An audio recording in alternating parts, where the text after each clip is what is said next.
wabarakatuh. Bismillah, alhamdulillah, wassalatu wassalamu ala rasulillah Sayyidina Muhammadillah wa ala alihi wa sahbihi wa wala amma ba'd. Qad qala Allah ta'ala fi kitabihil karim wa asdaqal qailin wal 'asr innal insana lafi khusr illa alladhina amanu wa 'amilus shalihat. Wa qala nabiyyuna Muhammad sallallahu alaihi wasallam innamal a'malu binniyat. Sadaqallah wa sadaqa rasul karim wa na'adal minasyidin wa syakirin walhamdulillahi rabbil alamin. Hadirin rahimakumullah, alhamdulillah cuaca pada si hujan ya, tapi ya ana rasa panas-panasnya kenapa ini? Sekeringatan. Mudah-mudahan ini bentuk kesemangatan kita lah untuk selalu berusaha mengejar amal soleh. Hadirin rahimakumullah, ini sampai pada bab rubai, langsung pada poin yang mana intinya sebenarnya kita itu dituntut di sini tuh amal tuh sebenarnya nggak perlu banyak-banyak di sini, sedikit aja.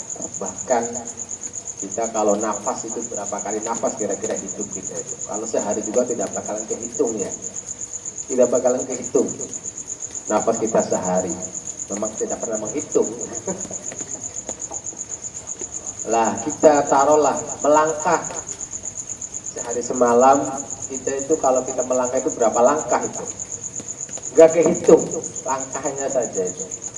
Mulai dari rumah ke sini aja berapa langkah itu udah nggak kehitung. Tapi ingat, satu nafas, satu langkah kita hidup itu bisa menyelamatkan kita dari api neraka. Satu nafas itu kita di situ, dalam nafas kita ada amal sholat, itu bisa menyelamatkan kita dari api neraka. Satu langkah dari beribu langkah yang kita udah melangkah, ada satu langkah amal sholat yang diterima oleh Allah itu bisa menyelamatkan kita dari api neraka itu. Cuma supaya langkah kita itu benar-benar diterima, itu yang sulitnya itu. Nah, mudah-mudahan pada malam ini akhirnya langkah kita banyak yang diterima jadi amal soleh oleh Allah Subhanahu wa Ta'ala. Nafas kita pun banyak yang dinilai amal soleh oleh Allah Subhanahu wa Ta'ala. Cukup satu nafas penyelamat kita dari api neraka. Nafas-nafas yang lain berupa amal soleh menjadi derajat kita nanti di surga. Inilah hadiniyah walikul yatim salihah wila hadratin nabi sayyidina Muhammad sallallahu alaihi wasallam ya khani min rasulillah sallallahu alaihi wasallam wa alihi wa azwajihi wa sahbihi wa mawalah min abaina wa ummatina wa ajdadina wa jaddatina wa ikhwanina wa akhwatina wa amamina wa amatina wa usulina wa burina wa hawasina wa silsilatina wa lin alina min muslimina muslimat wa mu'minina syaulillahi yaumul fatihah. A'udzu billahi minasyaitonir rajim. Bismillahirrahmanirrahim. Alhamdulillahi rabbil alamin arrahmanir rahim maliki yaumiddin. Iyyaka na'budu wa iyyaka nasta'in ihdinas siratal mustaqim.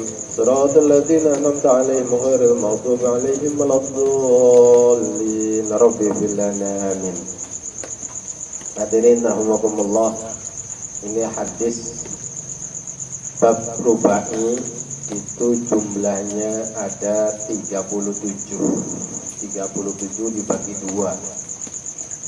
Ada yang berupa akhbar, ada yang berupa asar. Akhbar artinya berupa hadis, asar berupa maqalah para sahabat, para tabi'in, para auliya. Lah 37 hadisnya cuma ada 8. Berarti asarnya ada berapa itu? 29.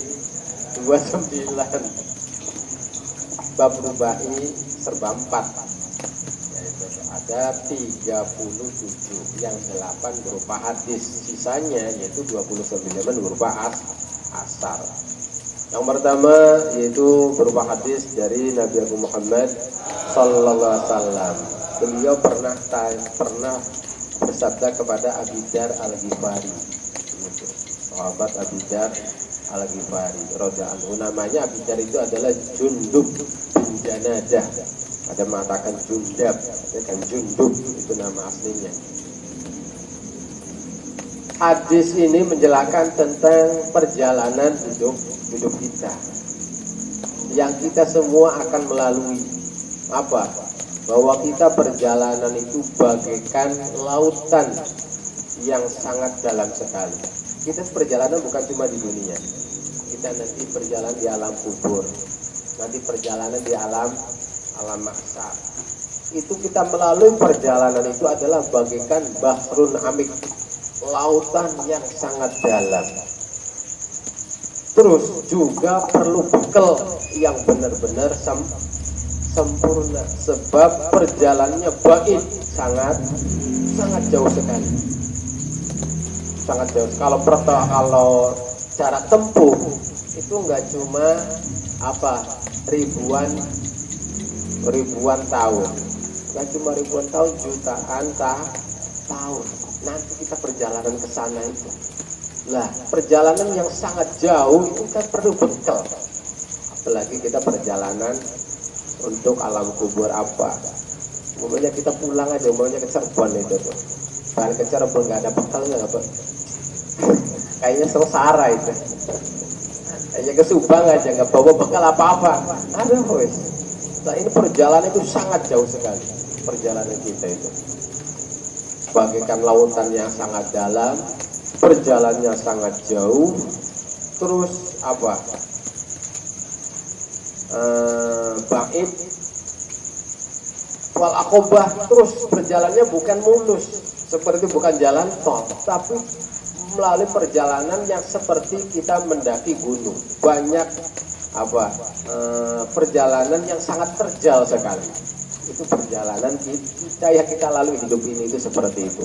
Itu informasi Nabi kepada Abu Dzar. Abu Dzar, wahai Abu Dzar, kamu itu perjalanannya kalau ibarat lautan itu sangat dalam sekali, mengkhawatirkan perjalanan kita itu. Terus sangat jauh sekali, perlu pembekalan yang sangat lengkap. Terus jalannya itu kaud, sangat terjal, bukan jalan tol mulus sangat terjal. Makanya cukup untuk kita selamat dalam perjalanan itu modalnya satu, keikhlasan dalam beragama. Keikhlasan dalam beragama. Itu ikhlas dalam beragama, maka berarti kita itu melalui lautan yang sangat dalam, kita berarti punya perahu yang sangat kuat, yang sangat bagus. Nah, juga berarti dengan kita beramal, ikhlas dalam beragama, kita punya pembekalan yang sangat lengkap. Juga kita akan melalui perjalanan yang terjal, akan kita bisa sampai terlewati. Hanya ya Badar, jadid as-safinah, wahai Abu Dzar, kamu selalu memperbaharui perahumu. Kamu harus selalu memperbaharui perahumu, sebab fa innal bahra amik, bahwa lautan itu sangat dalam. Arti kita memperbaiki berapa? Ahsin an-niyat, kita selalu memperbaiki niat. Fi kulli ma ta'ti wa tadad. Kita kan dalam hidup itu antara melakukan dan meninggalkan. Cuma satu, melakukan, meninggalkan. Melakukan sesuatu pasti ada yang kita tinggalkan. Kita meninggalkan sesuatu apa yang kita lakukan. Nah, itu pun perlu yang namanya niat. Aksin an-niyat fi kulli ma ta'ti wa tadad. Yahsulalakal ajr wan najat min adabillah. Pokoknya kita nafas, kita gerak, kita diam, kita apapun itu selalu perlu diniati. Apalagi kita makan, apalagi kita tidur, apalagi kita pakai pakaian, apalagi kita melangkah. Punya semuanya serba mesti diniati. Kita meninggalkan apapun juga mesti diniati, supaya ada nilai pahala. Ya sebab kadang-kadang dengan bedanya dengan niat dan tidak ada niat itu bisa. Yang satu dikasih pahala, yang satu tidak. Sama-sama tidak zina. Tidak zina. Yang satu tidak zina karena apa? Nah, ya karena tidak minat saja. Tidak minat, malas, atau karena takut, apa ketahuan, apa. Yang satu tidak zina karena itu larangan. Itu yang satu ada nilai pahala, yang satu tidak nilai. Sama-sama ke WC, sama-sama makan, sama-sama tidur. Yang satu niat, semuanya itu ada pahala yang diniatin. Yang dia tidur, makan, ke belakang itu tidak ada nilai pahala. Ya artinya jadid as-safina, selalu perbaharui perahumu, kita selalu hati itu hidup. Ingat bahwa setiap nafas kita bagaimana supaya ada nilai pahala amal soleh. Sebab al-bahru amik, yang namanya lautan itu sangat dalam. Pernah sahabat Umar Al-Faruq itu kirim surat kepada Abi Musa Al-Asy'ari. Apa beliau? Man kholasot niyatuh kafallahu ma bainahu wa bainan nas. Barang siapa yang murni, yang bersih, yang suci niatnya, Allah akan cukupi urusannya antara dia dan manusia. Itu cuma niatnya. Cuma niat. Cuma niat saja. Kita niat kholis, niat murni, niat suci, semua urusan kita dengan sesama manusia Allah akan bereskan. Akan bereskan ini. Dan juga itu surat yang sahabat Umar kirimkan kepada Abu Musa Al-Asy'ari. Sahabat Umar juga punya putra namanya Abdullah. Abdullah dia punya putra namanya Salim.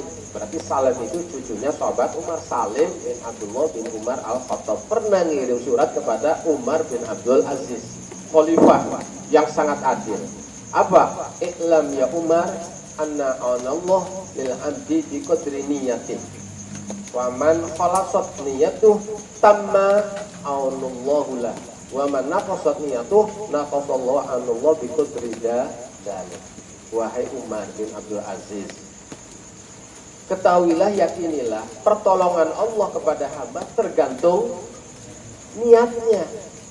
Bi qadri niatnya. Kalau niatnya murni, bersih, suci, Allah akan sempurnakan pertolongannya. Tapi kalau niatnya kurang, kotor, Allah akan kurangi pertolongannya.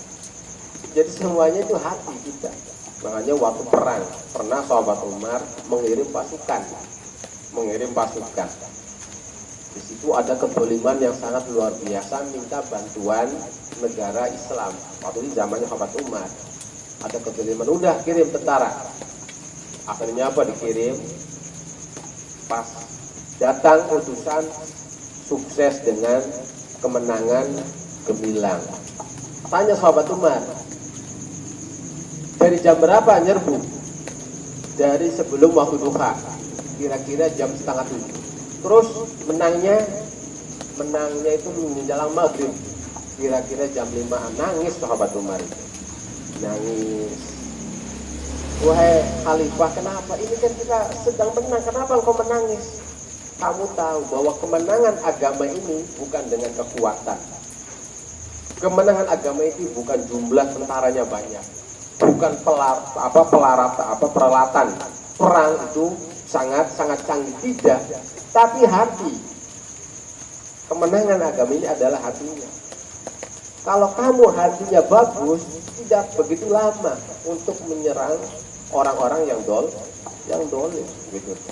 Jadi agama ini menang bukan dengan jumlah prajurit, tentara yang banyak, bukan peralatan yang canggih, tidak perlu itu. Niat, kata sahabat Umar, selama niat bagus, kamu bersih, sangat mudah untuk mengalahkan musuh. Kamu begitu lamanya, ternyata niat kalian ada yang tidak beres, gitu. Tidak beres, gitu. Ya makanya, ya sesuai dengan hadis ini. Bila mana engkau niatnya beres, urusanmu terhadap manusia akan diselesaikan oleh Allah.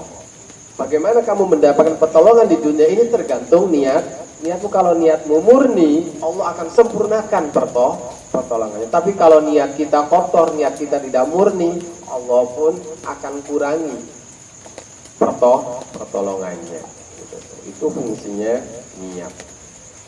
Wahudil, dan kamu harus ambil pembekalan yang lengkap, yang penuh, sebab perjalananmu itu sangat jauh. Fi ghoyati ta'ab, udah sangat jauh, juga sangat capek, sangat melelahkan. Wahufid al-himlah, tapi walaupun kamu itu perlu pembekalan yang lengkap, juga jangan kamu dalam perjalanan itu terlalu memberati beban. Jangan dalam perjalanan itu kamu itu tapi bekal lengkap, tapi jangan sampai membuat kamu itu bebannya berat gitu. Nah, ini memang perjalanan akhirat tuh unik. Dalam satu sisi bekal harus banyak, tapi dalam satu sisi bekal banyak itu tidak boleh berat. Kita kan kalau bekal banyak pasti berat ya, pasti berat itu tuh. Wa khafif al-himla, kamu ringankan bebanmu, sebab wa innal aqobah ka'ud, perjalanan itu seperti kita mendaki gunung. Banyak tempat-tempat yang terjal. Jadi fa inna umurul akhirat, kehidupan kita di akhirat itu diserupakan lautan yang sangat dalam. Itu akhirat. Dan perjalanan di akhir itu perjalanan yang sangat jauh. Wabil aqobah as-subah likasrati ahwal.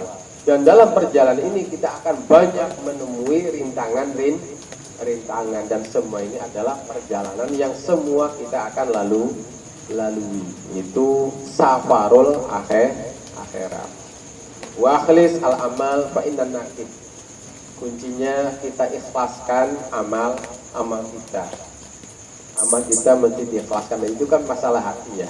Sebab fa innan nakid, siapa nakid? Allah yang menilai amal kita. Kita berbicara, kita sholat, kita sodakoh, kita apa, itu yang menilai itu Allah. Dan Allah itu adalah Zat al-Sami' al-Basir an-Nakir al-Mu'tabir, yang menilai al-Mumayyiz bainal hasan wal qabih. Allah yang akan menilai amal kita itu bukan siapa-siapa, tapi Zat yang maha tahu, yang sangat basir, al-Muthalib wa muraqib, juga sangat melihat di jamil ahwal. Makanya Abu Sulaiman Ad-Darani pernah mengatakan, tuba liman tobat lahu khotwatan wahidah fi umrih la yuridu biha illallah. Satu langkah saja, satu langkah dari beberapa ribu langkah yang kita pernah melangkah, ada yang ikhlas. Itu bisa menyelamatkan kita di akhirat. Tuba liman tobat lahu khotwatun wahidah. Betapa sangat bahagia orang yang dia satu langkah dari langkah hidupnya itu murni dari usianya itu la yuridu biha illallah, tidak harapkan kecuali Allah. Dan itu diambil dari sabda Nabi Muhammad sallallahu alaihi wasallam, lewat akhlis al-amal yadzika bihal minhul qalil. Ikhlasan amalmu cukup bagimu walaupun sedikit. Kita amal banyak segunung, tidak ikhlas ya hancur. Tapi kita ada amal ikhlas sedikit saja, itu sangat luar biasa. Makanya umpamanya kita ada satu nafas ikhlas, udah itu dipastikan kita akan selamat dari api neraka. Satu langkah aja kita ikhlas. Padahal yang kita langkah itu beberapa ribu langkah, itu akan menyelamatkan kita. Kita tidak perlu amal banyak, yang penting sedikit ikhlas. Ya syukur ya banyak ikhlas, gitu. Syukur gitu. Akhlisil amal ya zika minhul qalil. Ikhlaskan amalmu, cukup dari amal itu sedikit akan menyelamatkanmu. Kata qala syair, fardun 'alan nasi ayyatubu lakin tarkud dzunubu aujab. Wajib kita manusia itu apa? Untuk melakukan tobat dosa, melakukan dosa tobat, melakukan dosa tobat. Tapi kita meninggalkan dosa itu lebih wajib. Kita dosa wajib tapi kita meninggalkan dosa lebih wajib. Wasabru bin naibab sobun walakin fautus sawab ashab. Kita terjadi musibah, sabar, berat enggak? Berat. Kita terkena musibah, untuk sabar berat. Tapi kita ada waktu lewat yang mestinya kita dapat pahala, kok tidak dapat itu ashab. Sebenarnya lebih berat lagi itu. Lakin fautus sawab ashab itu lebih berat lagi, lebih berat lagi, lebih sulit lagi. Sabar sulit, berat, sulit untuk sabar. Tapi ada waktu lewat, mestinya kita dapat pahala, kok tidak dapat itu ashab lebih sulit lagi, lebih berat lagi. Mestinya itu mestinya. Wadaru bi zarfi ajib, lakin ghaflatun nas ajab. Kita hidup dilingkup oleh waktu, oleh masa ya. Dahru fi sarfihi. Kita melakukan ini itu terus kehidupan itu. Senang, susah, bahagia, sengsara, sedih, terus itu ajib kan? Ajib. Tapi kok kita melupakan waktu, itu adalah ajab, lebih ajib lagi. Kok kita hidup di dalam waktu, kok sampai kita melupakan waktu kita, sampai melupakan usia kita hidup, itu lebih ajib lagi. Wa kullu ma qad yaji qarib lakinnal maut mindaka apa sesuatu kullu ma qad yaji yang akan datang itu dekat. Tapi apa yang lebih dekat itu adalah kematian. Itu lebih dekat lagi, akrab kematian itu. Jadi wadhuru fi sarfi ajib aina zaman kita menyebutnya hadisah. Wan Anas yauman wa wa ahadu bidarin ya abadar. Itu dari sahabat Anas, Rasul keluar dalam satu tempo terus dan beliau memegang tangannya Abidar. Ya Abidar aklim apa ini aklim ya. Anna baina iklama'a. Ketahuilah bahwa di depan kamu itu ada perjalanan yang sangat terjal sekali. La yas'adha illa muhibbun.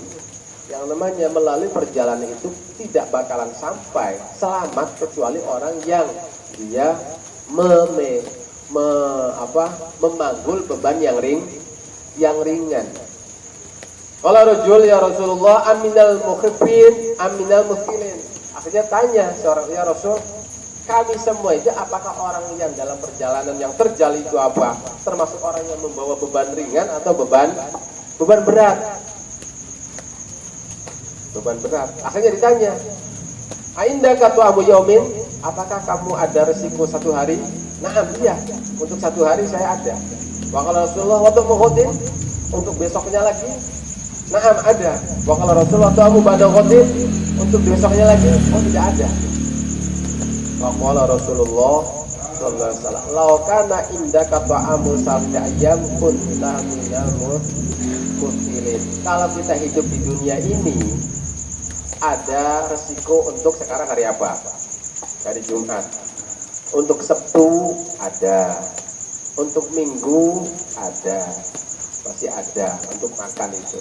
Untuk Senin kok masih ada. Berarti kita nanti perjalanannya kita membawa beban yang sangat berat yang kita akan sulit untuk bisa naik selesai dalam perjalanan itu.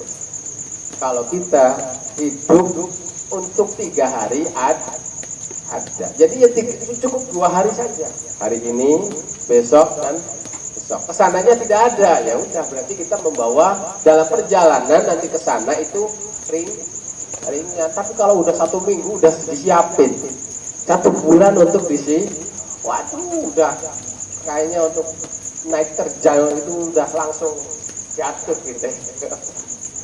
Nah, Ini Habib.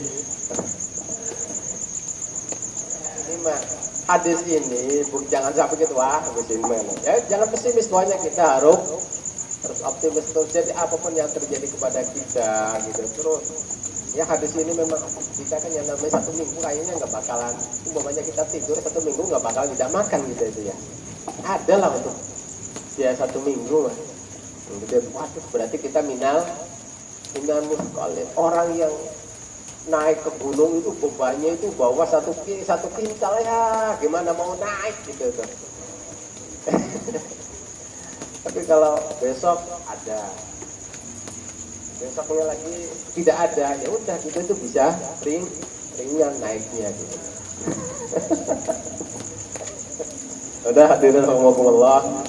Jadi pada malam ini menjelaskan tentang bagaimana kita ikhlas dalam beragama, beramal.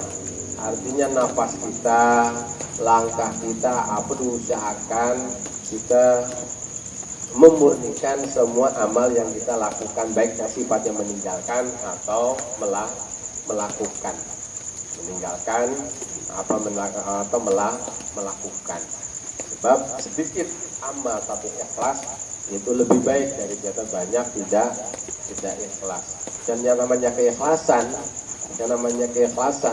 itu adalah sir yang hanya diketahui oleh Allah dan hambanya saja. Bahkan tidak diketahui oleh malaikat yang namanya rahasia, yang namanya ikhlas itu.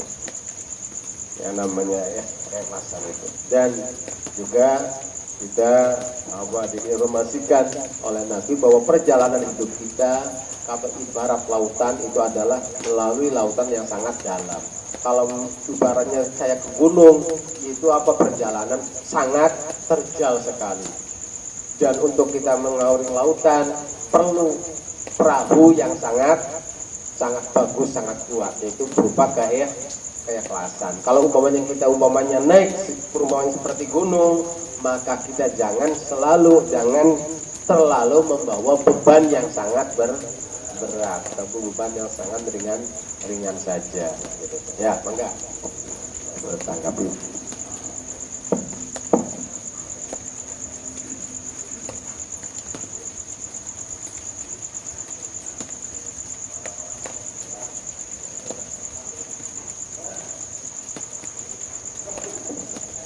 Yang mau bertanya, mangga.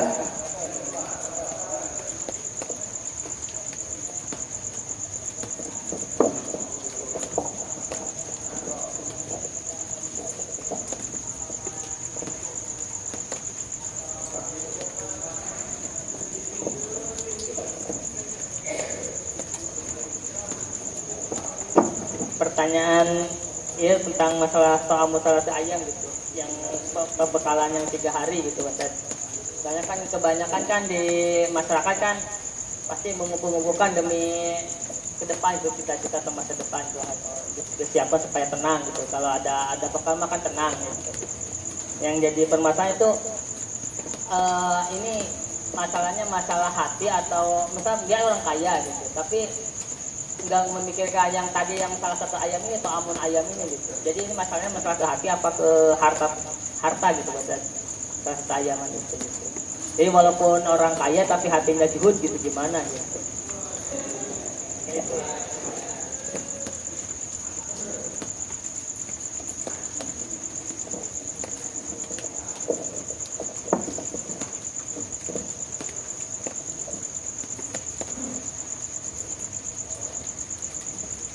Ya, saya tangkap pertanyaan gini, itu dari tadi yang terakhir,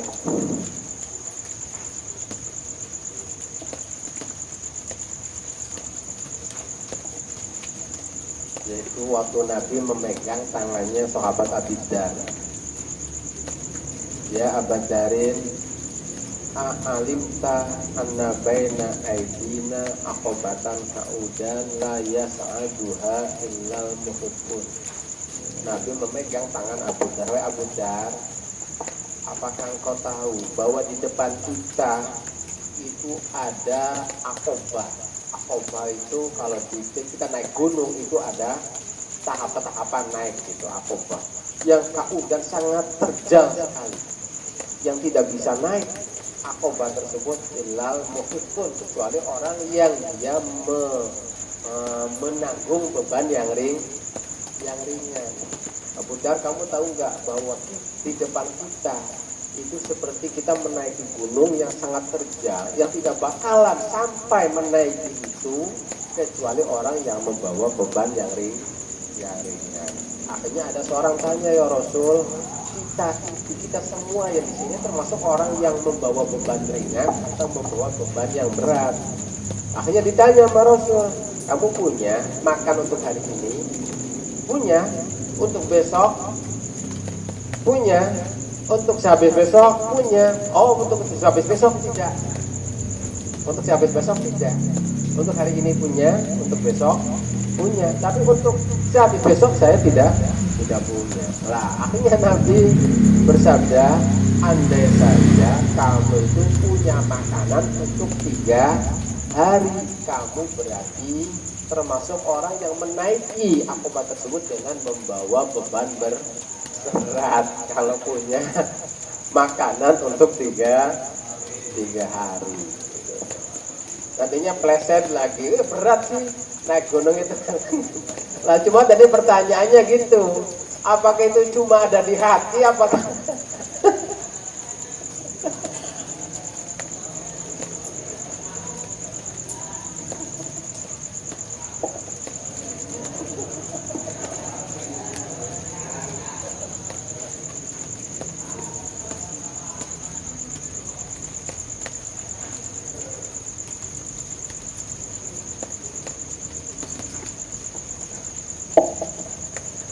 makanya di sini dalam boleh nggak sih kita menyiapkan makanan? Lah, ini menjelaskan tentang Nabi, orang yang melakukan dalam perjalanan naik gunung itu ada yang membawa beban berat, ada yang beban ringan. Tapi dalam praktek kalau kita kumpulkan semua hadis-hadis itu nanti orang itu tetap dilihat dengan keyakinan. Ada orang itu keyakinannya kalau punya resiko 1 hari tenang banget, gitu tuh. Ada, gitu tuh. Ada. Tidak memikirkan untuk umpamanya hari Senin tidak memikirkan Sabtu. Sebab dia berpikir Sabtu dia masih hidup pun dia tidak yakin. Gitu. Jadi untuk hari Jumat udah ada itu udah berarti udah seperti dia memiliki dunia seisinya gitu. Sebab untuk dia hari Sabtu masih hidup itu tidak yakin. Kenapa memikiri sesuatu yang tidak yakin, capek-capek. Jadi udah bisa untuk besok itu udah tenang. Ada manusia itu seperti itu. Ada yang kalau 3 hari, kalau 4 hari, untuk 3 hari ada tenang orang itu. Tenang, udah 3 hari. Tapi kalau 2 hari belum ada cuma 2 hari masih pusing, gitu tuh. Tapi kalau udah 3 hari ada resiko, tenang. Ada manusia seperti itu. Ada yang 1 minggu, ada yang 1 bulan. Lah puncaknya adalah satu tahun.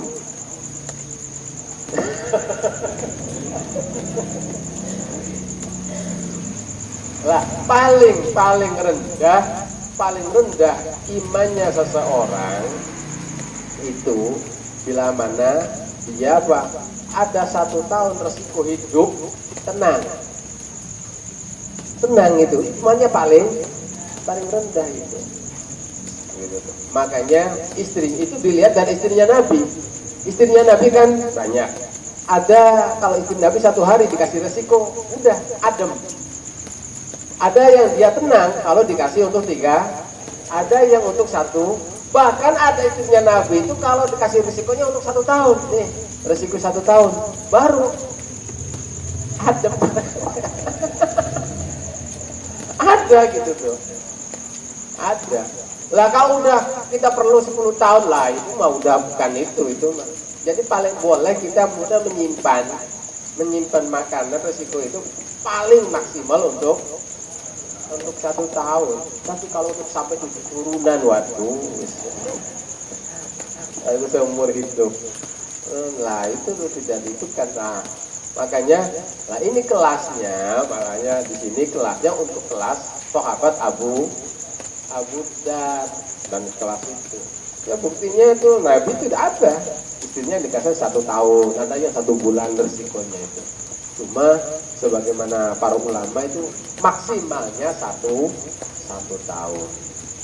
Nah kelas-kelas seperti ini ya syukur-syukur kita kalau pengen bener ringan dalam perjalanan itu apa, kita itu ya tiga hari, 1 hari 2 hari nggak sananya nggak ada, udah kita ringan gitu, kita ringan ya, kiranya gitulah ya, paham ya.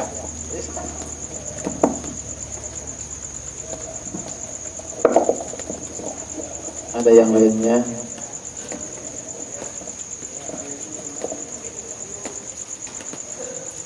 Ini pertanyaan masalah niat. Ini sebegitu luar biasanya kalau di keterangan di sini tuh niat. Cuma seperti apa gitu niat tuh, supaya kita punya hasil seperti yang di sini luar biasa. Ya Umar anak, sesungguhnya pertolongan Allah kepada hambanya dengan bagaimana kadar niatnya. Jadi bagaimana ini niat itu seperti apa gitu.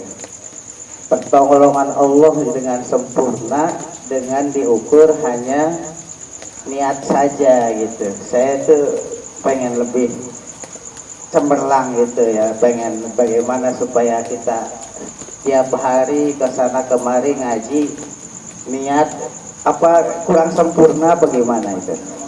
Iya ya, betul ya.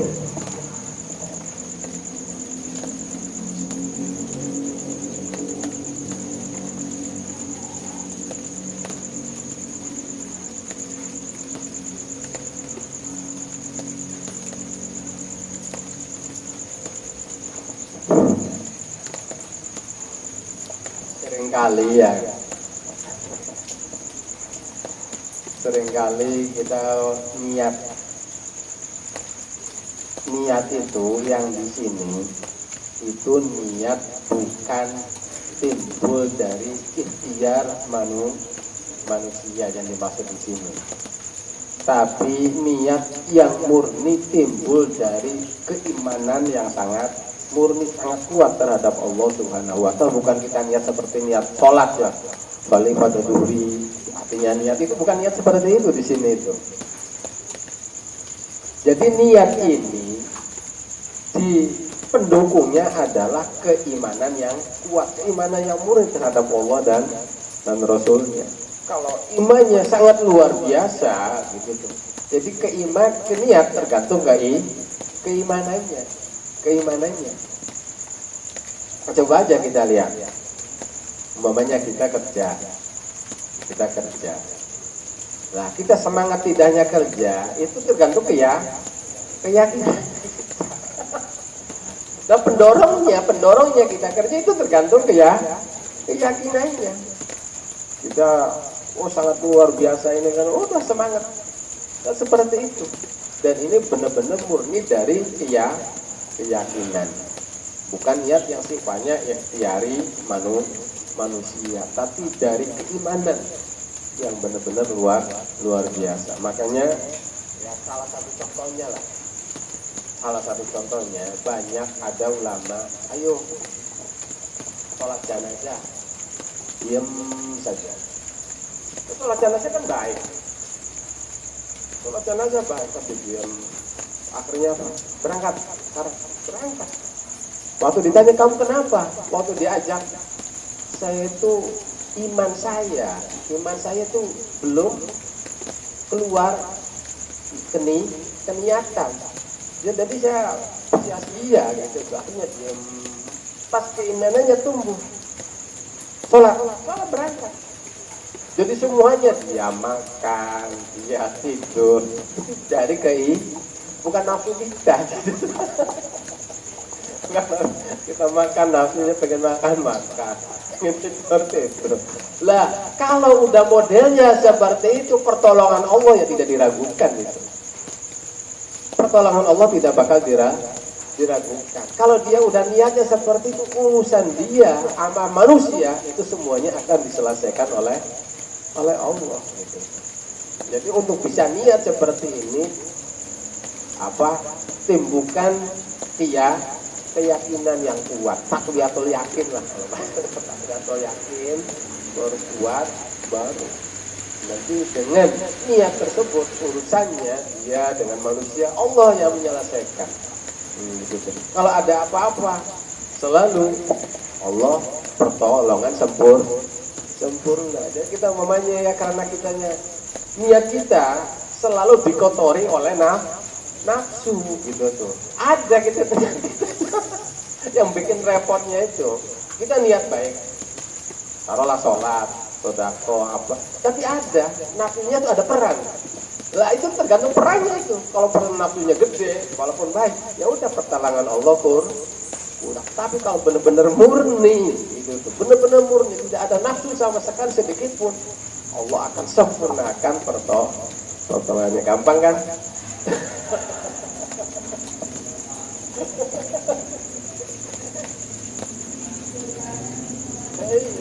Jadi bagaimana niat itu 0% dari peran nafsu. Tidak ada nafsunya itu yang keperannya itu. Jadi benar-benar keimanannya itu janji Rasul tamma aulung Allah sempurnakan pertolongannya. Jadi kesuksesan kita itu ya dimulai kalau karena sering gagal karena itu peran nafsunya ada selalu ada. Jelas dorong ini.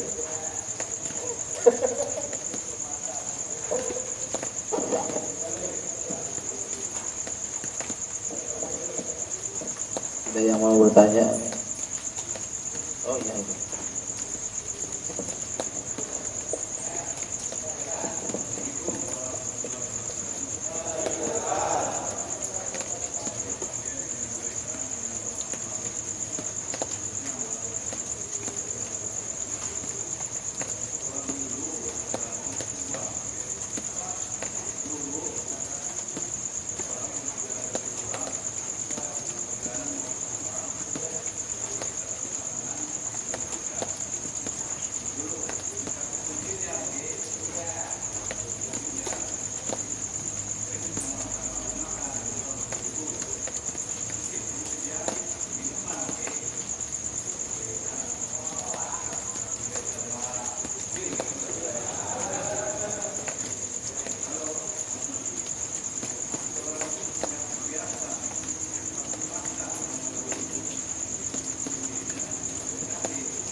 Terakhir, jadi memang dalam agama rufi'an ummati diangkat dosa dari umatku bila mana salah satunya adalah karena keterpaksaan.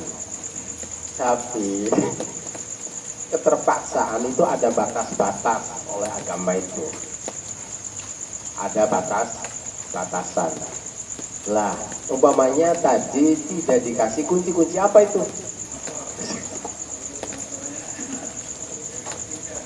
Iya, kalau sekedar untuk tidak dikasihkan kunci motor itu oleh agama tidak bisa itu dibenar.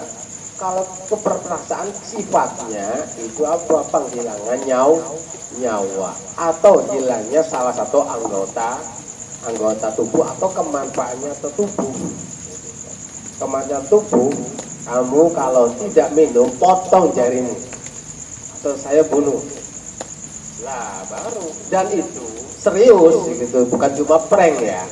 Kayak kalau prank ya tidak dibenarkan. Apalagi yang sifatnya itu teman kita, apa kita, wah ya itu mah, nah itu masih sekedar guruan saja.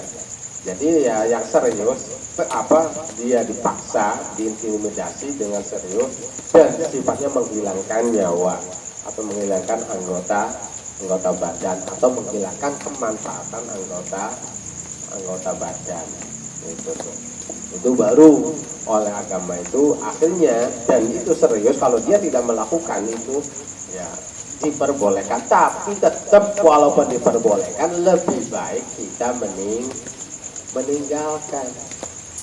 Umpamanya kamu harus melakukan, kalau tidak kamu dibunuh.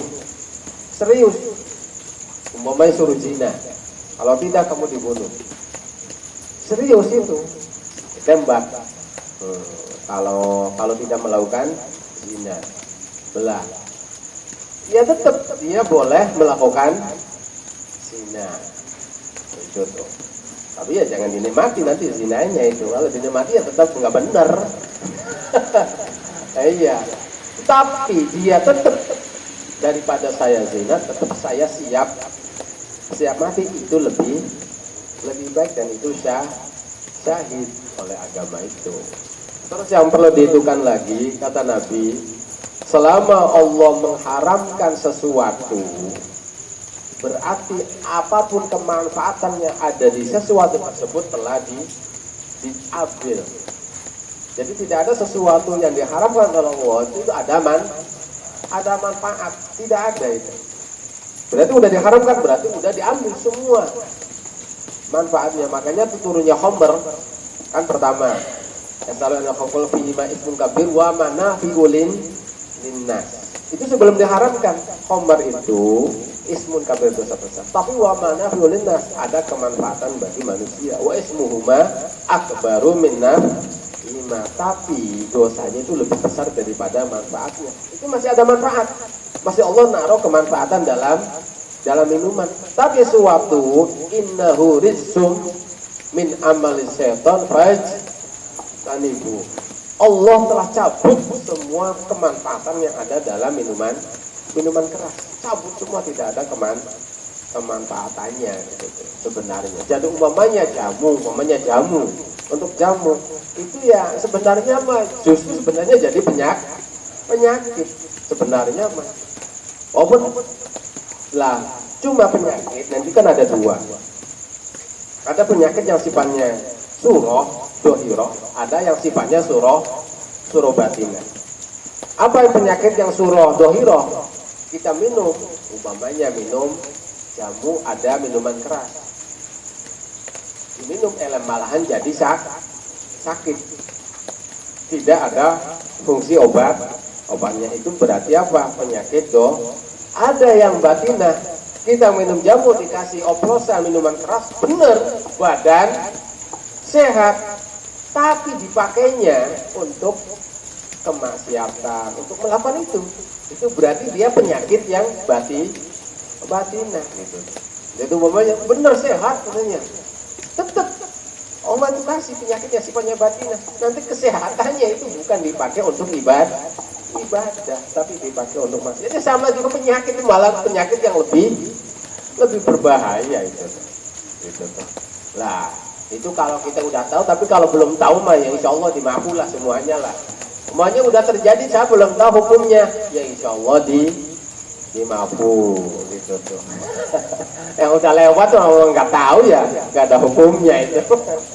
Iya kalau udah lewat mah.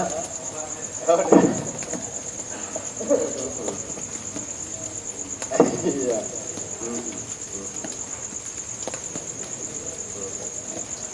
Ya, hadirin rahimakumullah, ini mau jam 10. Jadi intinya mudah-mudahan kita ditambahkan oleh Allah keyakinan, ditambahkan oleh Allah keimanan, yang akhirnya bisa menciptakan keikhlasan dalam beramal. Keikhlasan dalam beramal. Sebab amal kita itu memang dikotori terus ya oleh nafsu kita. Apalagi amal buruk, amal jelek pun kita itu terkontaminasi oleh ada nafsunya terus, itu repotnya itu. Makanya ya mudah-mudahan lah kita itu dengan keyakinan kuat, keimanan kuat, janji Allah, dengan cuma niat kamu akan dikasih pertolongan sempurna.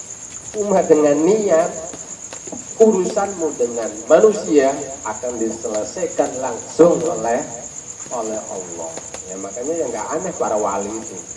Tek, artinya tek langsung beres, tek beres. Para wali itu seperti karena udah hatinya udah beres. Tek aja dia udah terjadi para wali itu. Nah karena hatinya udah beres. Gitu. Setelah itulah adalah bentuk daripada kita mujahadah bagaimana membersihkan hati dari kekotoran, yaitu tercoreng atau terkontaminasi oleh keinginan nafsu. Itu saja. Itu juga bukan tadi saya udah bisa ya, pun ternyata kan saya udah bisa. Ini mah bareng-bareng kita belajar menuju ke sana. Mudah-mudahan nanti semuanya kita bertemu dengan Allah, masuk surga Allah bareng-bareng lagi. Itu saja. Akhir kalam, wassalamualaikum warahmatullahi wabarakatuh. Terima kasih ke kita yang telah memaparkan tentang masalah tahsin dunia. Semoga kita bisa melaksanakannya. Amin ya Allah ya Rabbal alamin. Dan untuk selanjutnya doa yang akan disampaikan oleh si muda Kang Ato dan tersambung dengan salawat oleh Ustaz Mami. Kepadanya kami persilakan.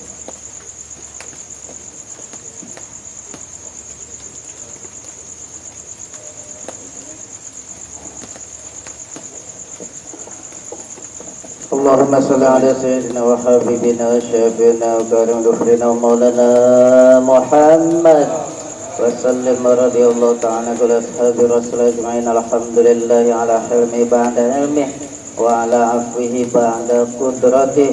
اللهم صل على سيدنا محمد وعلى آل سيدنا محمد. اللهم إنا نسألك موجبات رحمتك وعزائم مغفرتك والسلامة من كل اسم والغنيمة من كل بر والفوز بالجنة والنجاة من النار. اللهم يا غني يا حميد يا مبدئ يا معين يا رحيم يا ودود أغننا بحلالك عن حرامك وبطاعتك عن معصيتك وبفضلك عمن سواك. ربنا ظلمنا أنفسنا وإن لم تغفر لنا وترحمنا لنكونن من الخاسرين. ربنا آتنا في الدنيا حسنة وفي الآخرة حسنة وقنا عذاب النار والحمد لله رب العالمين. Allahumma salli wa sallim ala sayyidina wa maulana Muhammadin adada ma fi ilmillahi salatan daimatan bidawami mulkillahi. Allahumma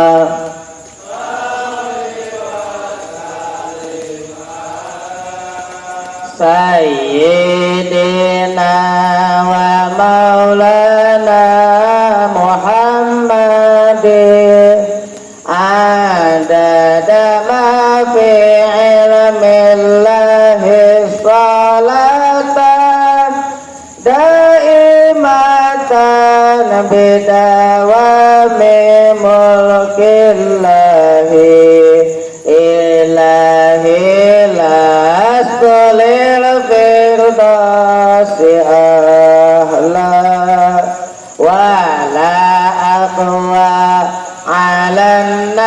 naril jahimi fahab li taubatan waghfir dhunubi fa innaka ghafiru dzambil azimi nyuwun hidayah ing Gusti Allah nyuwun syafaat ing Rasul Allah nyuwun karamah para aulia nyuwun barokah para ulama ya Allah biha ya Allah ya Allah biha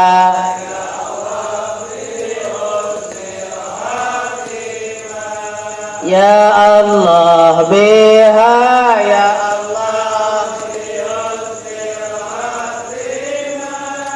ya Allah biha ya Allah bihusnil khatimah